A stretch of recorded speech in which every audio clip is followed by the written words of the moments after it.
Yetimga qilingan tuhmat. Har safar ota-onamni ziyorat qilgani kelganimda beg'ubor bolalik damlarim, qo'shni Sora buvining ibratli diniy rivoyatlari, soy bo'yida qizlar bilan chopqillashib o'ynab yurganlarimiz hamda qadrdon sirdosh dugonam Zebo Chevar ko'z oldimga keladi. Bugun ham mahallamiz boshidagi eski uyni ko'rib yuragim ezilib ketdi. 10 yil avval bu uyda yetimgina dugonam Zebo buvisi bilan yashardi. 18 yoshga to'ldikki, ikkovimizni unashtirishdi. Meni shaharga turmushga berayotgandilar. Zeboni esa qo'shni mahalladagi duradgor yigitga. Kelajak hayotimiz haqida yaxshi niyatlar qilardik. Sarpo liboslarimizni o'zimiz bichib tikardik. Kunlarimiz shirin tashvishlar bilan o'tayotgandi. Toki mahallamizdagi Jasur ismli odam kiyim-kechak savdosi bilan shug'ullanardi. Ishi yurishgandan yurishib, mahallaning eng davlatmand kishisiga aylanib bormoqda edi. Kunlarning birida mahallamiz oqsoqoli u kishiga Zeboga kiyimlar uchun buyurtma berib, sotishni maslahat berganlar. Yetimgina qiz to'y xarajatlari va zarur ehtiyojlari uchun pul jamg'arsin degan maqsadda xayrli ishga vositachi bo'lishni niyat qilgan ekanlar. Jasur aka Zeboga sotish uchun libosga buyurtma berdi. Men ham o'qishdan qaytgach, dugonamga chevarlikda mayda ishlarda ko'mak berardim. Shu tariqa 30 ta ayollar libosi tayyor bo'ldi. Jasur aka kiyimlarni pullab daromad qildi. Ammo oradan 4 oy o'tdi hamki, Zeboning xizmat haqqini bermadi. Ikkovimiz mahalla oqsoqolining oldiga borib, vaziyatni tushuntirdik. Haqgo'y oqsoqolimiz bu adolatsizlikni eshitib titrab ketdi. Hassasini do'qillatib borib, Jasur akaning eshigini taqillatdi. Ichkaridan do'qizarib chiqqan Jasur akaga: "Yetimning ish haqqini nega bermaysan, nodon? Darhol haqqingni halolla", deb urishib berdi. Jasur aka lom-mim demay uyidan pulni olib chiqib, Zeboning qo'liga tutqazdi.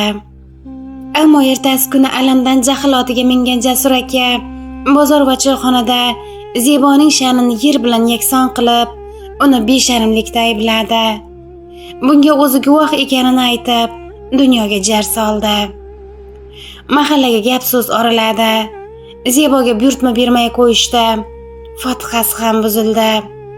Ruh sinib qolgan Zeboning mendan boshqa yaqini qolmagandi. 5 mahal namoz so'ngida: "Allohim, menga Oysha onamizning sabrlaridan tortiq qil", deya yig'lardi. Ba'zan bir nuqtaga boqqancha xayol surib o'tirar, so'ngra birdan menga qarab jilmayganicha: "Men u odamdan xafa emasman, uni qarg'amadim", derdi. Oradan 1 yil o'tib ketdi.